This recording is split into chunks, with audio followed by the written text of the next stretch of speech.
Hello friends. आप सभी का हमारे यूट्यूब चैनल लर्न उर्दू ज़ुबान में इस्तकबाल है।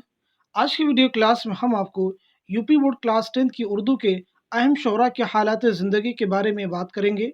ये वीडियो आप सभी के लिए बहुत ही इम्पोर्टेंट होने वाला है, क्योंकि इस वीडियो को कंप्लीट वॉच करने के बाद आपके एग्ज़ाम के 5 नंबर बिल्कुल सिक्योर हो जाएंगे, क्योंकि यहाँ से यानी उर्दू के अहम शोरा के हालात ज़िंदगी के बारे में आपके एग्ज़ाम में 5 नंबर के सवालात आते हैं। आप वीडियो को पूरा देखिएगा, क्योंकि मैं इस वीडियो में उर्दू के अहम शोरा के हालात ज़िंदगी के बारे में बात करने वाला हूं, तो इस लिहाज से ये वीडियो आप सभी के लिए बहुत ही इम्पॉर्टेंट साबित होने वाला है। आज की वीडियो क्लास में हम सबसे पहले बात करेंगे मौलाना अल्ताफ़ हुसैन हाली के बारे में। मौलाना अल्ताफ़ हुसैन हाली की पैदाइश 1837 ईस्वी में हुई, वफ़ात 1914 ईस्वी में हुई। हाली पानीपत के एक गरीब ख़ानदान में पैदा हुए। कहाँ पे पैदा हुए थे? पानीपत के एक गरीब ख़ानदान में पैदा हुए। अभी 9 वर्ष के ही थे कि उनके वालिद का इंतकाल हो गया और हाली को होश संभालते ही मसाइब का सामना करना पड़ा। वालिद के इंतकाल के बाद भाई और बहन ने सर पर हाथ रखा। शादी के बाद फ़िक्र माश ने परेशान किया तो वो दिल्ली आ गए, लेकिन कुछ दिनों के बाद अजीज़ों के इसरार ने उन्हें पानीपत वापस लौटने पर मजबूर कर दिया। हाली को हुसूल इल्म का बेहद शौक़ था। 4-5 साल बाद दोबारा दिल्ली चले आए और मुख्तलिफ असातिज़ा से अरबी, फ़ारसी, मंतिक़ और सर्फ़ व नहव की तालीम हासिल की। इनक़लाब 1857 के बाद शयूख़ता से शनासाई हुई और नवाब शयूख़ता ने उन्हें अपने बच्चों का तालिक मुक़र्रर कर दिया। उन्हीं के ज़रिए मिर्ज़ा गालिब के हल्क़े तलामुज़ा में शामिल हुए। 31 दिसंबर 1914 को पानीपत में इंतकाल हुआ। तो यहाँ पे 2 चीज़ें इंपॉर्टेंट सामने निकल कर आ रही हैं। पहली चीज़ ये कि हाली पानीपत के 1857 ईस्वी में पैदा हुए, वफ़ात पानीपत ही में 1914 ईस्वी में हुई। ये दोनों चीज़ें आप ध्यान रखेंगे जब भी आप मौलाना अल्ताफ़ हुसैन हाली के बारे में लिखेंगे। इसके बाद हम बात करते हैं ख़ुसूसियात कलाम के बारे में। हाली नज़्म और नस्र दोनों में दर्जे कमाल रखते थे। मुक़द्दमा शेर व शायरी, यादगार गालिब, हयात जावेद और हयात सादी उनकी बेहतरीन तसानीफ़ हैं। उर्दू में बाकायदा तनकीद की इब्तिदा मुक़द्दमा शेर व शायरी से होती है। इसमें हाली ने पहली मर्तबा मुदल्लल अंदाज़ में शेर व शायरी के बुनियादी मसाइल से तफ़सीली बहस की। शायरी में हाली का मर्तबा बहुत बुलंद है। हाली एक ख़ास तर्ज़ व तहरीर के मालिक थे, जिसमें संजीदगी और मतानत पाई जाती है। उनकी नस्र नहायत जची तुली और मतीन है। इसमें ज़ब्त व इस्तेदलाल ऐसा है जो मश्क़ से नसीब होता है और सिर्फ़ बड़े-बड़े उस्ताद ही उस पर क़ादिर हो सकते हैं। पंजाब गवर्नमेंट बुक डिपो की मुलाज़मत का ये असर हुआ कि हाली को उन तर्जुमों को देखना पड़ा जो अंग्रेज़ी से उर्दू में होते थे। चुनांचे 1874 में जब मोहम्मद हुसैन आज़ाद ने कर्नल हॉलराइट के ईमा पर उस तारीख़ी मुशायरे की बुनियाद डाली, जिसमें बजाय मिस्र तरह के शायरों को मौज़ू दिया जाता, तो हाली भी उसमें शरीक हुए और हुब्बे वतन, बरखा रुत, निशात उम्मीद वग़ैरह मसनवियाँ कहीं। उनकी नज़्में चुप की दात, मुनाजाते बेवा बहुत मकबूल हुई। उनके अलावा मद्दु जज़्र इस्लाम जो मुसद्दस हाली के नाम से मशहूर है, उनकी ऐसी नज़्म है जो ज़ुबान ज़द ख़ास व आम हो गई। इसमें मुसलमानों की उरूज व ज़वाल की दास्तान बड़े मुअत्तर पैराए में बयान की गई है। हाली उर्दू शायरी को तरक्की की राह पर लगाना चाहते थे और गज़ल को बनावट और मुबालगे से बचाकर उसे पस्त रकीक और मुब्तज़ल मज़ामीन से पाक करना चाहते थे। इससे उन्होंने मुक़द्दमा शेर व शायरी में खुलकर बहस की है, जो दरअसल उनके दीवान के साथ बतौर मुक़द्दमा शाये हुआ था। हाली का शे'री ज़ौक़ नहायत मालीदा और रचा हुआ था। चुनांचे उनकी गज़लें भी लुत्फ़ व असर के एतबार से आला दर्जे की हैं। इस तरह से हमने मौलाना अल्ताफ़ हुसैन हाली के हालात ज़िंदगी और उनकी ख़ुसूसियात कलाम के बारे में जानने और समझने की कोशिश की। अब इसके बारे में हम बात करने वाले हैं मौलाना हज़रत मोहानी के बारे में। हज़रत मोहानी की पैदाइश 1881 ईस्वी में हुई, वफ़ात 1951 ईस्वी में हुई। सैयद फ़ज़लुल हसन नाम था। 1881 ईस्वी में कस्बा मोहान ज़िला उन्नाव में पैदा हुए। अरबी और फ़ारसी घर पर पढ़ी और अंग्रेज़ी तालीम स्कूल में हासिल की। अलीगढ़ से बीए का इम्तिहान पास करने के बाद उर्दू मुअल्ला नामी एक अदबी माहनामा जारी किया, जो अरसे दराज तक उर्दू ज़ुबान व अदब की खिदमत करता रहा। हज़रत अगरचे मज़हबी इंसान थे, लेकिन उनका ज़हन हर किस्म के तअस्सुबात से पाक था। उनकी अखलाकी जुराअत कमाल की थी। जो बात दिल में होती वही ज़ुबान पर लाते। मुनाफ़िक़त और बनावटी ज़िंदगी से उन्हें दूर का वास्ता न था। खुददारी, बेबाकी اصول پسندی اور خلوص ان کے نمایاں اوصاف تھے۔ حسرت کو طالب علمی کے زمانے سے شعر و شاعری کا شوق تھا۔ تحریک آزادی میں عملی طور پر شریک رہے۔ ان کے رسالے اردو معلّہ کی ضمانت ضبط کر لی گئی، کئی بار قید و بند کی صعوبتیں برداشت کی، لیکن آزادی کامل کے سلسلے میں کسی سمجھوتے کے قائل نہ تھے۔ 13 مئی 1951 کو انتقال ہوا۔ خصوصیات کلام: جدید اردو غزل کو معنوی رفعت دینے والے امام الغزل حضرت موہانی کا نام سر فہرست ہے۔ یہاں سے کوشچن بھی ایگزام میں آتا ہے کہ امام المتغزلین یا امام الغزل کسے کہا جاتا ہے، تو آپ کا آنسر ہو جائے گا حضرت موہانی، جنہوں نے غزل کو نئی زندگی اور توانائی بخشی، غزل کو دربار واری و جھوٹی روایتی باتوں سے پاک کیا اور غزل کو حقیقت اور فطرت کا آئینہ بنایا۔ اردو غزل کو عصر نو قابل بنانے میں حضرت موہانی کا بڑا ہاتھ ہے۔ غزل کو تہذیب عاشقی کی شائستہ زبان سے آشنا کیا اور درد و اثر کے ساتھ شیرینی و دلکشی اور طرز ادا میں شگفتگی و لطافت پیدا کی۔ عشقیہ جذبات اور احساسات کی تصویر کشی، واردات قلبی کی عکاسی، تصوف کی چاشنی، سیاست کی ترجمانی، آزادی کی تڑپ اور بقول خود زبان لکھنؤ میں رنگ دہلی کی نمود حسرت کے کلام کی امتیازی خصوصیات ہیں۔ اب اس کے بعد ہم بات کرنے والے ہیں فانی بدایونی کے بارے میں۔ فانی بدایونی کی پیدائش 1879 عیسوی میں ہوئی، وفات 1941 عیسوی میں۔ فانی اپنے دور کے ایک اہم اور ممتاز غزل گو تھے۔ شوکت علی خان نام اور فانی تخلص ہے۔ وہ 1879 عیسوی میں ضلع بدایوں کے قصبہ اسلام نگر میں پیدا ہوئے، جہاں ان کے والد سب انسپکٹر تھے۔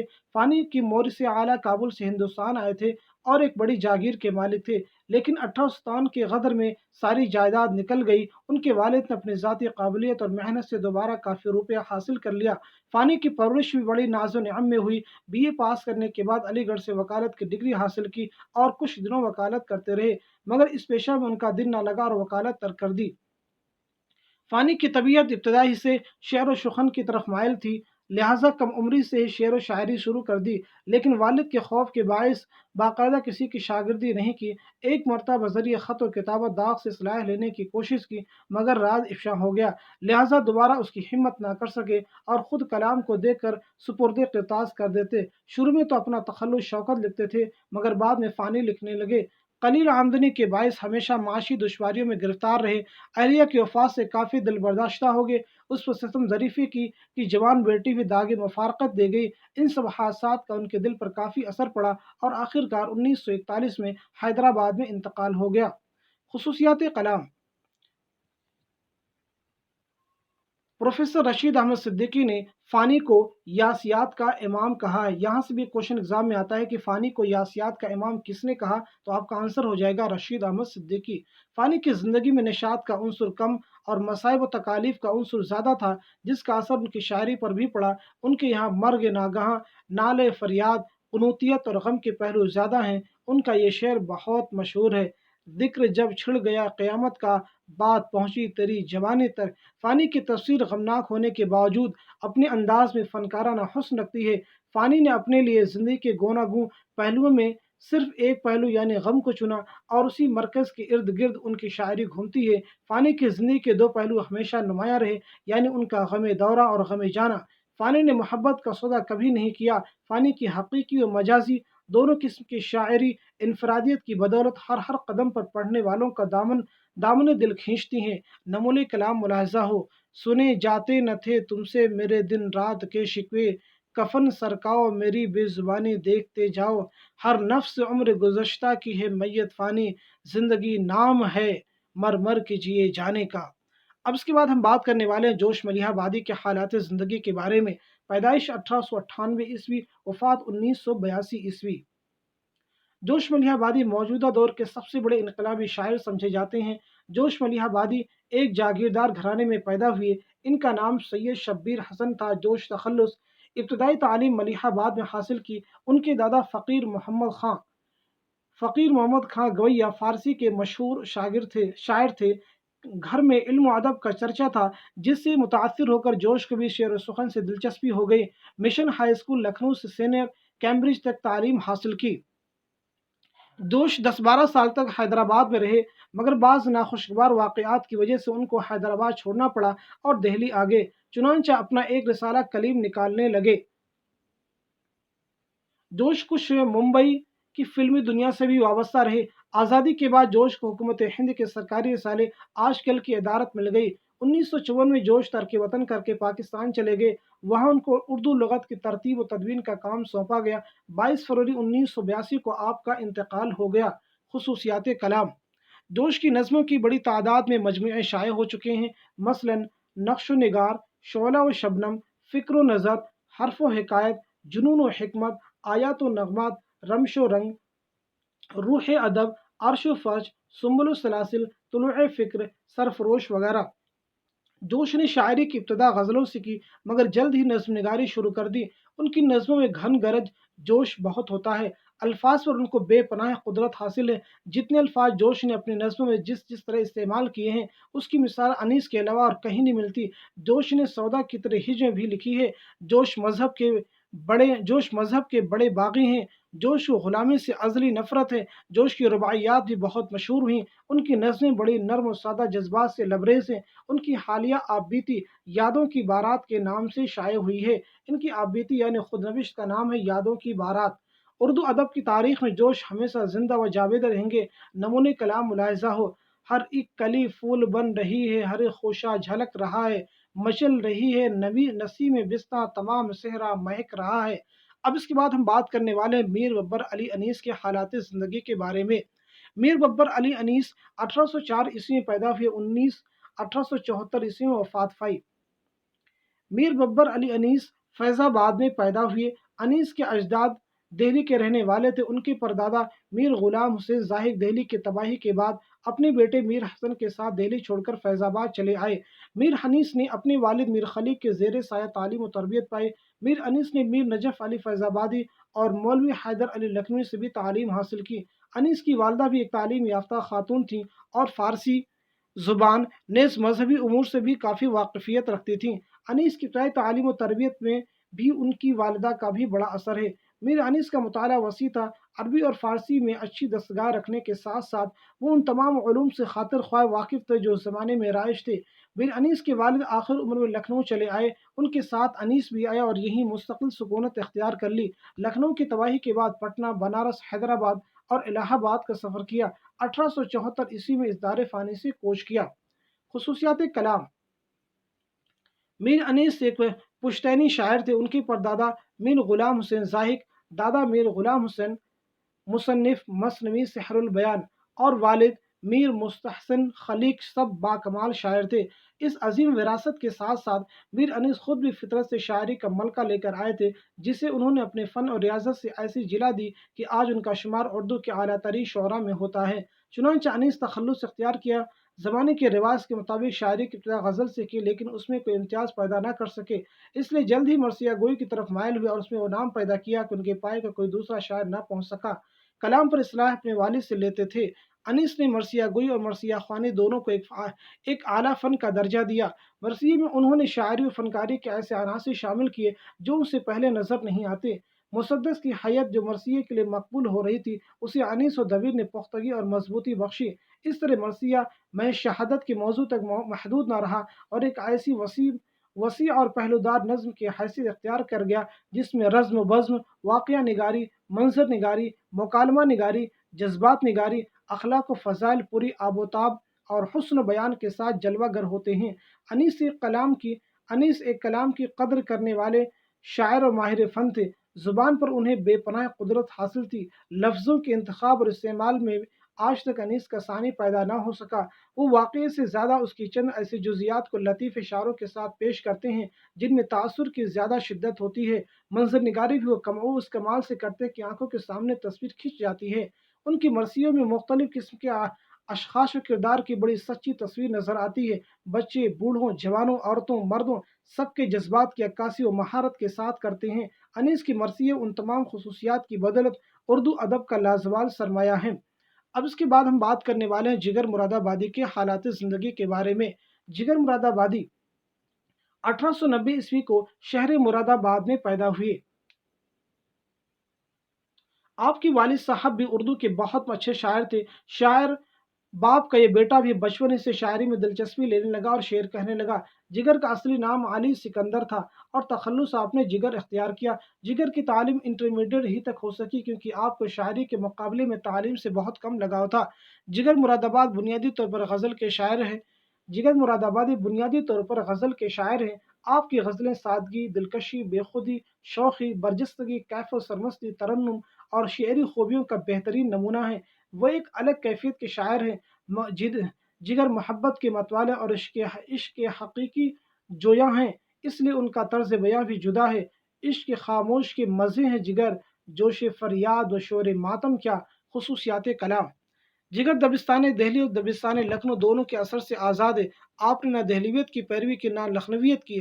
आप मौजू अल्फाज, दिलकश तरकीबों और बेसाख्ता इजहार ख्याल के बाहुनर और बाकमाल शायर हैं। इस नुक्ते नज़र से गज़ल में उनका कोई भी सानी नहीं है।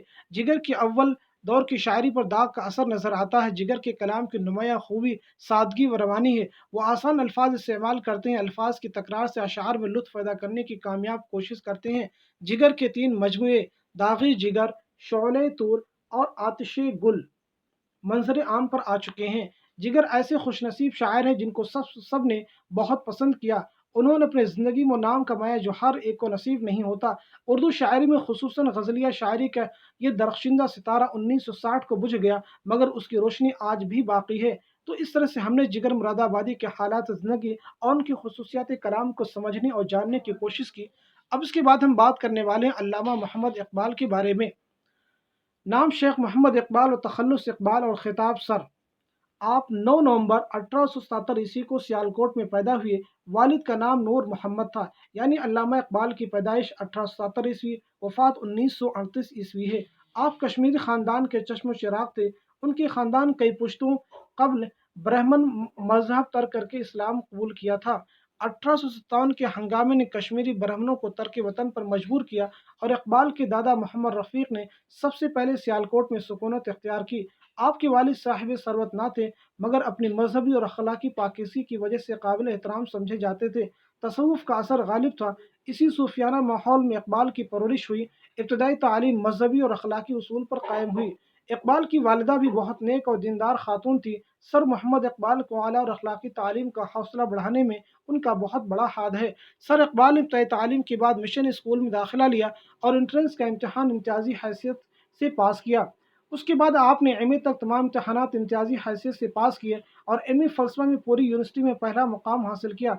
मौलवी मीर हसन ने आपको अरबी और फ़ारसी की तालीम दी। उन्हें मीर हसन से बहुत अक़ीदत थी। 1923 में जब उनको सर के खिताब से नवाजा गया तो उन्होंने इस शर्त पर मंजूर किया कि पहले उनके उस्ताद को शमसुल उलमा के खिताब से नवाजा जाए।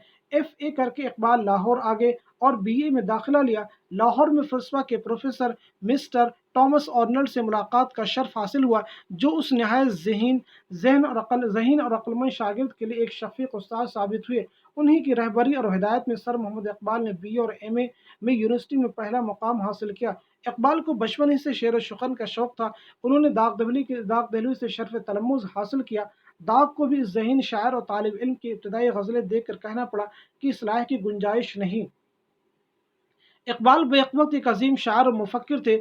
आप अदब बराए ज़िंदगी के कायल थे और उन्हें कौमी, मिल्ली और वतनी नज़्मों का शायर भी तस्लीम किया जाता है। आप में कौम को बेदार करने का जज्बा कूट कूट कर भरा था। आप इश्क को अक्ल पर फ़ौक़ियत देते हैं क्योंकि इश्क एक तूफ़ान है। इकबाल के फ़लसफ़े खुदी की बुनियाद तौहीद, इस्लाम और इश्क पर टिकी है।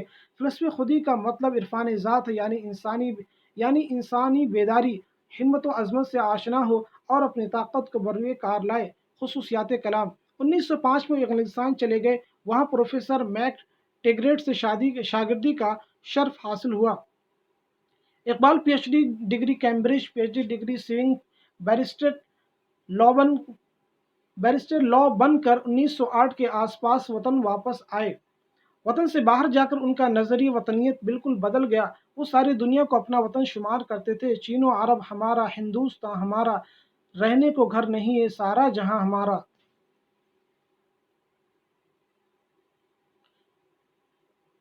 आपकी तसानी में खिज़र राह, शम व शायर, तस्वीर दर्द, शिकवा जवाब शिकवा, बांगे दरा, बाले जिब्रील, ज़रब कलीम, अरमगान हिजाज, असरार खुदी, रमूज़ खुदी, प्याम मशरिक اور فلسفے ایران وغیرہ خصوصیات سے قابل ذکر ہیں۔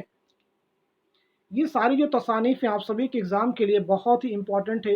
یہ شعر ہے: چین و عرب ہمارا، ہندوستان ہمارا، سارے جہاں سے اچھا ہندوستان ہمارا۔ یہ کچھ اس طرح سے ہے۔ آپ بلند آہنگ شاعر تھے جس کے سب آپ کے کلام میں خطیبانہ شان پائی جاتی ہے۔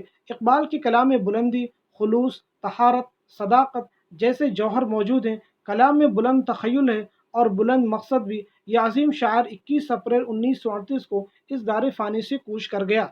اب اس کے بعد ہم بات کرنے والے فراق گورکھپوری کے حالات زندگی کے بارے میں۔ پیدائش 1896 عیسوی، وفات 1982 عیسوی۔ فراق کا اصلی نام رگھوپتی سہائے تھا۔ 1896 عیسوی میں گورکھپور میں پیدا ہوئے۔ ان کے گھر میں شعر و شاعری کا ماحول تھا۔ والد گورکھ پرساد خود ایک اچھے شاعر تھے۔ فراق کو بھی بچپن سے ہی شعر گوئی کا شوق ہو گیا۔ انہوں نے الہ آباد میں تعلیم حاصل کی۔ اردو فارسی کے علاوہ انگریزی زبان میں بھی اعلیٰ قابلیت حاصل کی۔ کچھ عرصے بعد وہ انڈین نیشنل کانگریس کے رکن بھی بنے اور کچھ مدت تک انہوں نے پنڈت جواہر لال نہرو کے ساتھ بھی کام کیا۔ جیل بھی گئے۔ کچھ عرصے بعد فراق نے انگریزی میں ایم اے کیا اور الہ آباد یونیورسٹی میں انگریزی کے استاد مقرر ہو گئے۔ 1959 عیسوی میں یہیں سے ریٹائر ہوئے۔ اس سے قبل انہوں نے سول سروس کا امتحان بھی اچھے نمبروں سے پاس کیا اور ڈپٹی کلکٹر کے عہدے پر منتخب کیے گئے، لیکن اس عہدے کو ترک کر کے انہوں نے یونیورسٹی میں پروفیسر کے عہدے کو ترجیح دی کیونکہ ان کی طبیعت شاعرانہ اور مزاج مفکرانہ تھا۔ دوسرے، انہیں زبان و ادب اور شعر و شعر سے فطری لگاؤ تھا اور ڈپٹی کلکٹر کا عہدہ اس مزاج کے شخص کے لیے غیر موزوں تھا۔ فراق گورکھپوری نے بہت سی غزلیں بھی کہیں اور نظمیں بھی، مگر وہ بنیادی طور پر غزل کے شاعر ہوئے۔ ان کی غزلوں میں تغزل اور دلکشی کے اعلیٰ نمونے ملتے ہیں۔ فراق نے خدائے سخن میر کی شعری روایت کی بازیافت کی اور تہذیبی روح کو نیا تخلیقی اظہار دیا۔ اسے عہد حاضر کے انسان کے دل کی دھڑکنوں سے ہم آہنگ کیا۔ ایک طرف تو انگریزی کے رومانی شاعروں مثلاً ورڈسورتھ، کیٹس، شبلی جیسے شاعروں سے متاثر تھے، دوسری طرف سنسکرت شاعری کی کلاسیکی روایت کا بھی ان کے نظریہ جمال پر گہرا اثر تھا۔ فراق کے بنیادی موضوعات حسن و عشق، انسانی تعلقات کی کشمکش، فطرت اور جمالیات ہیں۔ وہ جذبات کی تھرتھراہٹوں، جسم و جمال کی لطافتوں، نیز نشاطوں ورد کی گہری کیفیتوں شاعر ہیں۔ وہ اپنے اس منفرد لہجے کے لیے اردو شاعری میں الگ پہچانے جاتے ہیں۔ وہ کہتے ہیں: فراق ایک ہوئے جاتے ہیں زمان و مکاں، تلاش دوش میں ہم بھی کہاں نکل گئے، ذرا وصال کے بعد آئینہ تو دیکھ ہے دوست، تیرے جمال کی دوشیزگی نکھر آئی۔ انہیں اردو زبان و ادب سے بھی عشق کی حد تک لگاؤ تھا۔ وہ اس کے بغیر اپنے آپ کو ادھورا تصور کرتے تھے۔ انہوں نے ایک جگہ کہا بھی: میری گھٹی میں پڑی ہے ہو کے اہل اردو زباں، جو بھی میں کہتا گیا لطف زباں بنتا گیا۔ فراق گورکھپوری کے کئی شعری مجموعے شائع ہوئے۔ ان میں رمز و کنایات، روح کائنات، غزلستاں، شبنم استماع، گل نغمہ خاص طور پر قابل ذکر ہیں۔ رباعیوں کا مجموعہ روپ بھی بہت مشہور ہے۔ اردو کے تاثراتی تنقید نگاروں میں بھی ان کا نام شامل ہے۔ تنقیدی مضامین، اندازے اور عشقیہ شاعری تاثراتی تنقید کی اہم مثالیں ہیں۔ 1960 میں انہیں ساہتیہ اکیڈمی ایوارڈ دیا گیا۔ 1968 میں پدم بھوشن کا خطاب دیا گیا۔ 1969 میں ملک کا سب سے بڑا ادبی اعزاز گیان پیٹھ سے نوازا گیا۔ یہاں سے ایگزام میں کوشچن فارم بھی کیا جا چکا ہے۔ 1982 میں موت سے چند ماہ قبل انہیں مرزا غالب انعام بھی پیش کیا گیا۔ اب اس کے بعد ہم بات کرنے والے ہیں چک بس لکھنوی کے بارے میں۔ پنڈت برج نائن چک بس کے بزرگوں کا وطن لکھنؤ تھا، لیکن چک بس 1882 کو فیض آباد میں پیدا ہوئے کیونکہ ان کے دادا ترک وطن کر کے فیض آباد آ گئے تھے۔ انہوں نے لکھنؤ میں تعلیم حاصل کی۔ 1905 میں کیننگ کالج سے بی اے کیا۔ 1908 میں ایل ایل بی کی ڈگری حاصل کر کے لکھنؤ ہی میں وکالت کرنے لگے۔ وہ ایک ماہر وکیل تھے اور ان کا شمار لکھنؤ کے ممتاز وکیلوں میں ہوتا تھا۔ وہ ایک مقدمے کی پیروی کے لیے 12 جنوری 1926 کو لکھنؤ سے رائے بریلی گئے۔ لکھنؤ واپس ہونے کے لیے رائے بریلی ریلوے اسٹیشن پر آ گئے۔ وہیں فالج کا حملہ ہوا اور چند گھنٹوں بعد ہی اسٹیشن پر انتقال ہو گیا۔ ان کی آخری رسوم لکھنؤ میں ادا کی گئی۔ چک بس کی طبیعت بچپن ہی سے شعر و شاعری کی طرف مائل تھی۔ اس وقت لکھنؤ کی فضا پر آتش، میر انیس اور مرزا دبیر کی شاعری اثر انداز تھی۔ ادھر غالب کی شاعری کا سکہ پوری دنیا میں بیٹھا تھا۔ چک بس نے ان سبھی کا اثر قبول کیا، لیکن وہ میر انیس کے اسلوب شعر سے سب سے زیادہ متاثر ہوئے۔ ان کے رنگ کو اختیار کیا۔ چک بس ایک فطری شاعر تھے۔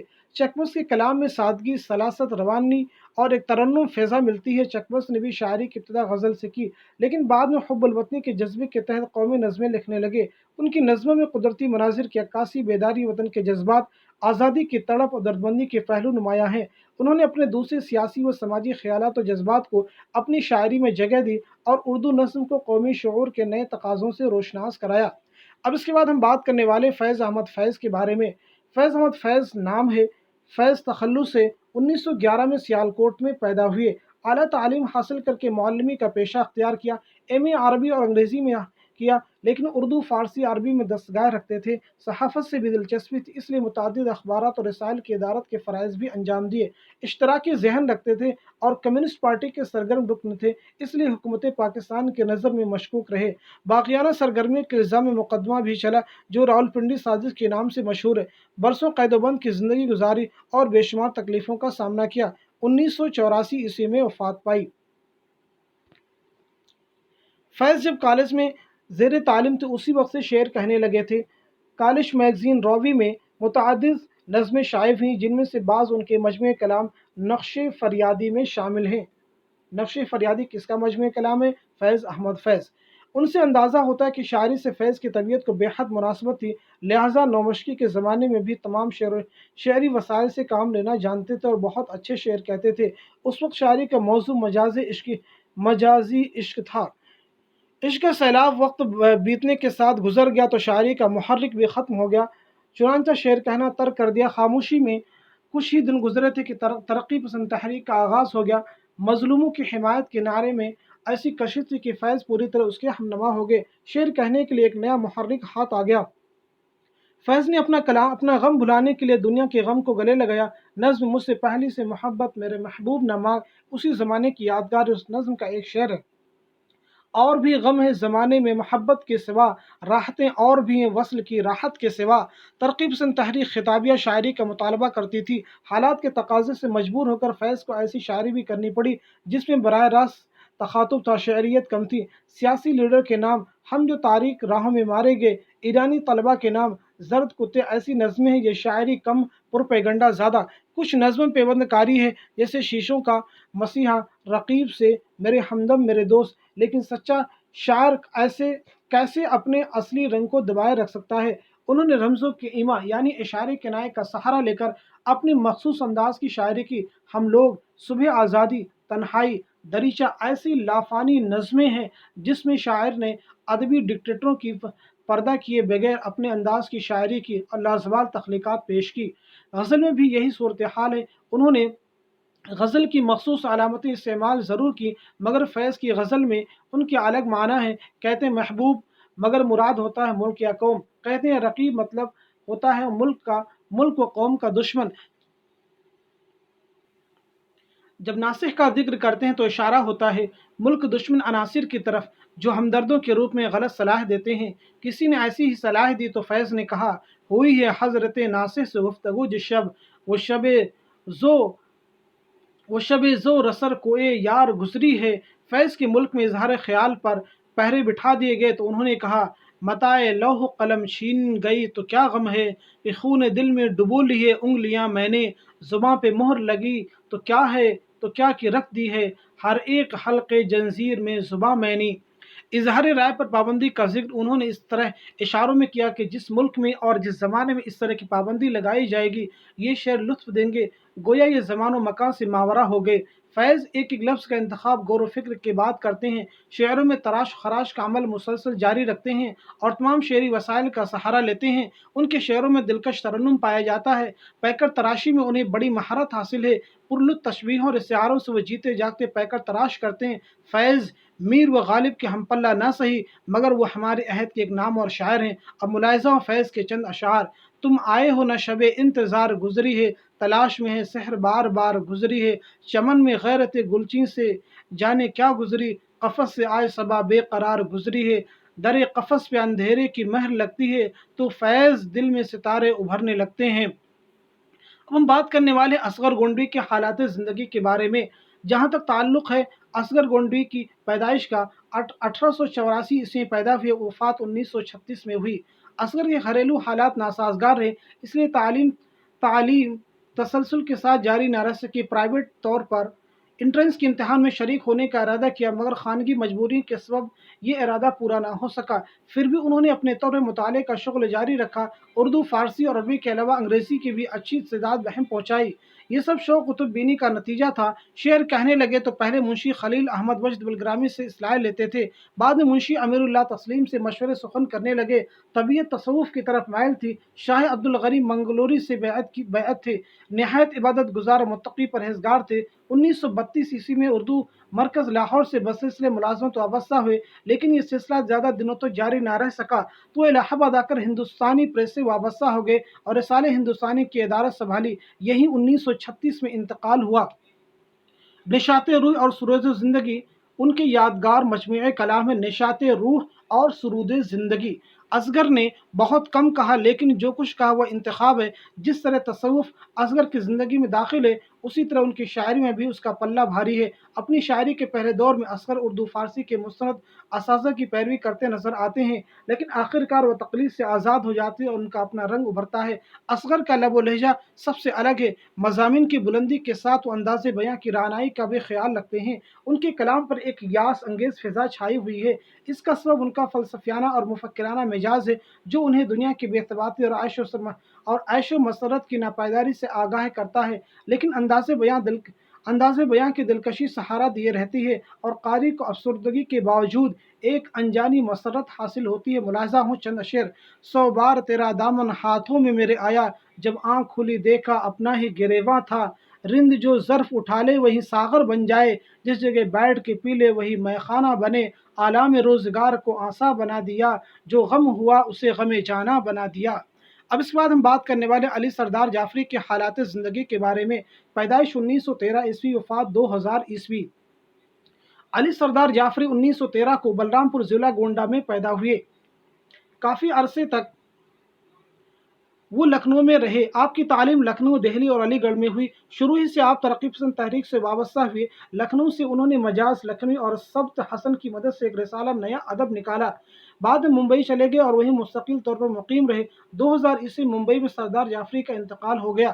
شروع میں جعفری نے کئی طویل نظمیں کی اور شاعری بھی کروائیں۔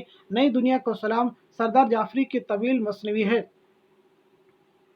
اس میں شہنشاہیت کے خاتمے کا اعلان ہے۔ دیگر مشہور نظمیں خون کی لکیر، ایشیا جاگ اٹھا، امن کا ستارہ، پتھر کی دیوار وغیرہ ہیں۔ ان نظموں میں انسانی دوستی کے جذبات اور قومی و بین الاقوامی شعور کا اظہار بھی پایا جاتا ہے۔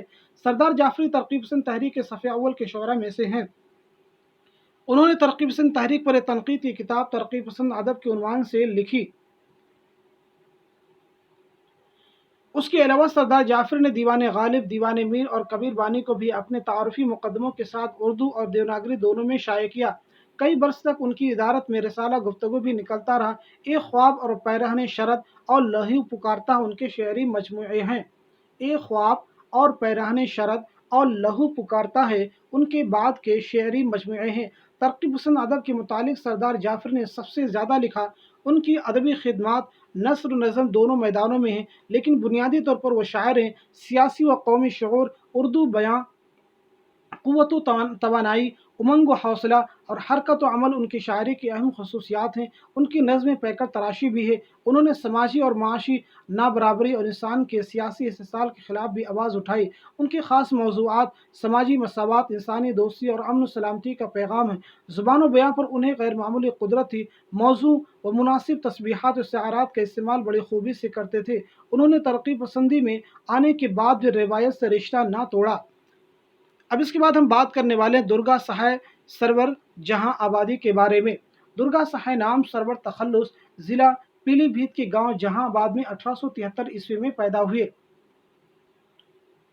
ابتدائی تعلیم وطن ہی میں حاصل کی۔ علم حاصل کرنے کی لگن سرور کے دل میں بچپن ہی سے تھی اور اردو زبان و ادب کی طرف میلان بھی بچپن ہی میں واضح ہو گیا تھا۔ اس لیے مڈل کا امتحان اردو میڈیم سے پاس کیا اور امتیازی نمبر حاصل کیے۔ اردو زبان و ادب کے ساتھ ساتھ فارسی زبان و ادب میں بھی مہارت حاصل کرنے کے لیے آپ اس دور کے مقتدر عالم مولوی کرامت حسین کی شاگردی میں داخل ہو گئے۔ مولوی صاحب خود اچھے شاعر تھے۔ انہوں نے اپنے شاگرد کے فن شاعری کو سنوارا اور ان کے اندر وطن سے محبت کرنے والے جذبات بھر دیے، جنہوں نے آگے چل کر انہیں محب وطن کے نام سے پہچان دلوائی۔ سرور نے ابتدا میں وحشت، پھر سرور نام سے شاعری کی۔ ابتدا میں آپ نے سید کرامت حسین سے اپنے کلام پر اصلاح لی، بعد میں بیان اور یزدانی میرٹھی سے بھی اصلاح لی۔ سرور کو شاعری کا ملکہ فطرت نے خوب عطا کیا۔ शायरों और अदीबों की सहबत ने उनकी शायराना सलाहियतों को जला बख्शी। मुसलसल मश्क से कलाम में पुख्तगी आती चली गई। 25 साल की कलील उम्र में आपने बुलंद पाया शायर के हैसियत से अपनी शनाख्त बना ली थी और मुल्क के अहम और मुक़्तदर रसाइल में छपने लगे थे।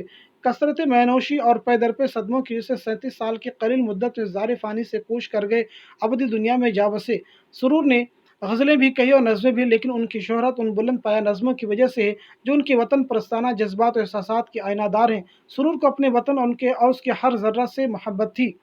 उनकी इस मोहब्बत का इज़हार हमें उनकी उन नज़मों में मिलता है जो वतन परस्ताना जज्बात से मामूर हैं। वो अपनी नज़मों में अपने वतन के पेड़ पौधों, जानवरों, नदियों और पहाड़ों की बेहतरीन तस्वीरें पेश करते हैं। गंगा जी, प्रयाग का संगम, पद्मिनी, बैर बहुटी, नूर जहाँ का मज़ार, रूठी रानी, गुलज़ार वतन, मादर वतन, उरूस, हुब्ब वतन वगैरह उनकी नज़मों के उन्वानात हैं,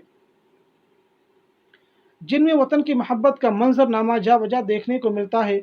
एक मिसाल उनकी मशहूर नज़्म मादर वतन से मुलाहिज़ा हो। वाह ये जाँ बख्श पानी, ये हवाए खुशगवार, ये तरो शादाब व शीरी मेवा हाय खुशगवार, ठंडी ठंडी इत्र में डूबी हुई बादे जुनूब, सब्ज़ खेतों की हवाएं और ये मैदानों की बूब, ज़िल्ले शफ़क़त हो तेरा ए मादर मुशफ़िक़ दराज़, ख़ाक पर क्या क्या तेरे मकीनों को है नाज़।